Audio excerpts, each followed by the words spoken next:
बिस्मिल्लाहिर्रहमानिर्रहीम। अस्सलाम वालेकुम। कैसे हैं आप सब? उम्मीद करती हूँ अच्छे से हैं। मेरी दुआ है आज का दिन आपका अच्छा गुजरे और अच्छे से शुरू हो, आमीन। Let's start. आपकी आज की क्या एनर्जीज हैं? Balance and temptation. सो आपकी लाइफ में बैलेंस नहीं है तो बैलेंस आ रहा है। अगर आपको किसी चीज़ की एडिक्शन है, किसी थॉट की एडिक्शन है, किसी पर्सन की एडिक्शन है, आप मटेरियल थिंग्स को बहुत ज़्यादा वैल्यू देते हैं, मटेरियल थिंग्स में बहुत ज़्यादा फंसे हुए हैं, तो आपके लिए ये मैसेज है कि बैलेंस अपनी ज़िंदगी में लेकर आइए। मटेरियल को और अपनी स्पिरिचुअल साइड को बैलेंस कीजिए। अच्छे और बुरे को देखिए, सही और गलत को पहचानिए और साथ साथ अपनी शैडो साइड पे भी काम कीजिए। शैडो साइड आपकी क्या हो सकती है? जो आपके फियर हैं, आप बहुत ज़्यादा डरते हैं किसी बात से, आपको लोगों का डर है या आपको ये कहा जाता है कि तुमने ये नहीं करना, लोग क्या कहेंगे। ये भी एक तरह की एडिक्शन है। इससे बाहर आइए और फियर फ्री होकर अपनी ज़िंदगी के फ़ैसले लीजिए। तो यहाँ पे लग रहा है कि आज बहुत से लोग इसी एनर्जी में आने वाले हैं कि उन्हें कोई भी टेम्पटेशन जो है वो रोक नहीं सकेगी। बहुत से लोग बैलेंस एनर्जी में हैं और बैलेंस मेंटेन कर पाएंगे। जस्टिस होगा आप लोगों के साथ और विक्ट्री मिलेगी आपको। जो लोग आपको नीचा दिखाना चाहते हैं वो आज मुंह की खाने वाले हैं। जो लोग आपके अगेंस्ट हैं उन्हें आज रिजेक्शन और लॉस का सामना करना पड़ेगा और विक्ट्री आप लोगों को मिलेगी। आप किसी चीज़ को अचीव करने के लिए बहुत ज़्यादा अगर डेस्परेट हैं अपने पर्सन को, या फिर आप डाइवोर्स के लिए डेस्परेट हैं कि आप डाइवोर्स लेना चाहते हैं, तो वहाँ पे आप अपने आप को बैलेंस कीजिए।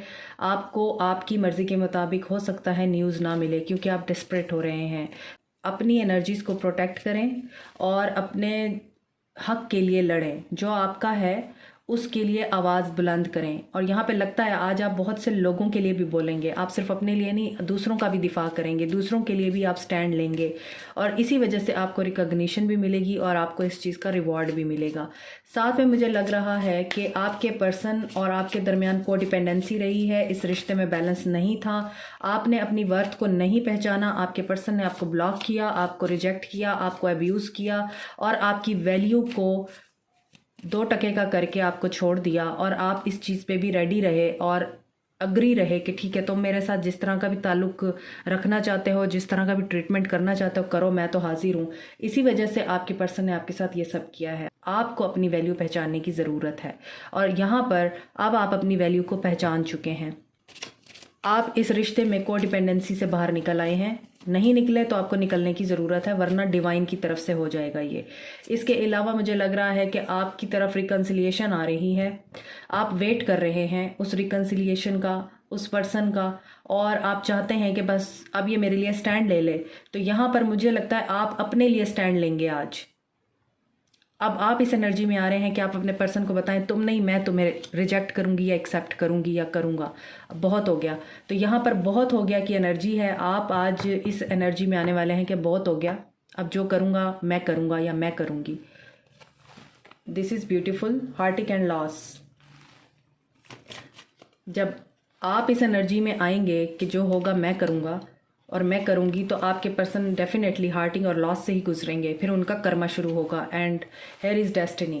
कार्मिक रिलीज हो रहा है उनकी लाइफ में। थर्ड पार्टी में पुट किया था, थर्ड पार्टी से रिजेक्शन हुई है उनको, थर्ड पार्टी से उनको किसी लॉस से गुजरना पड़ा है और अब आपके पर्सन मटेरियल चेंजेस से भी गुजर रहे हैं। फाइनेंशियल लॉस भी हुआ है उनको, मटेरियल लॉस भी हुआ है, साथ में उनका मेंटल लॉस भी हुआ है।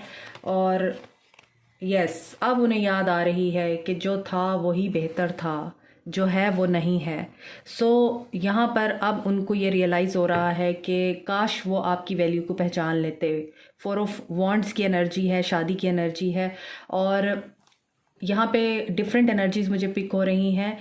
आपके साथ शादीशुदा थे आपके पर्सन, इन्होंने आपको थर्ड पार्टी में डाला, तो उस थर्ड पार्टी से इनको बहुत ज़्यादा बुरे तरीके से डिफीट हुई है। ठीक है, अगर आप उनसे शादी करना चाहते थे तो आपके पर्सन ने आपको रिजेक्ट किया और बहाने बनाए। अब उनके फाइनेंसिस भी बहुत ज़्यादा इस वक्त डिस्टर्ब हैं और उनकी लाइफ भी डिस्टर्ब है। अगर आप दोनों एक दूसरे से शादीशुदा नहीं हैं और आपके पर्सन शादीशुदा थे, इसके बावजूद आपके पर्सन ने आपको कमिटमेंट नहीं दी और थर्ड पार्टी में पुट किया, तो हर सिनेरियो में उनके साथ हो रहा है इस वक्त जस्टिस। उनका कर्मा क्लियर हो रहा है, कर्मा उनको हिट कर रहा है और अब उनको कोई सूरत नज़र नहीं आती कोई सूरत नज़र नहीं आती, यार की सूरत नज़र नहीं आती। मुझे पता नहीं कोई शेर याद आ गया, लेकिन वो मुझे सही तरह से याद नहीं आ रहा। कोई सूरत बर नहीं आती, आई डोंट नो कि इस तरह का कोई शेर है। इसको अपनी गलतियों से सबक हासिल करना है। अगर ये नहीं करेगा तो फिर डेस्टिनी एंड डिवाइन ये दोनों ही इस पर्सन को सिखाएंगे कि सीधे रास्ते पे कैसे आना है। डांस, यहाँ पर सेलिब्रेशन की एनर्जी है तो यहाँ पे डांस की एनर्जी है। Dance your gorgeous heart out. यहाँ पे आपको कहा जा रहा है ज़िंदगी चलते रहने का नाम है। किसी के लिए, किसी की खातिर कुछ नहीं ख़त्म होता, कुछ नहीं रुकता।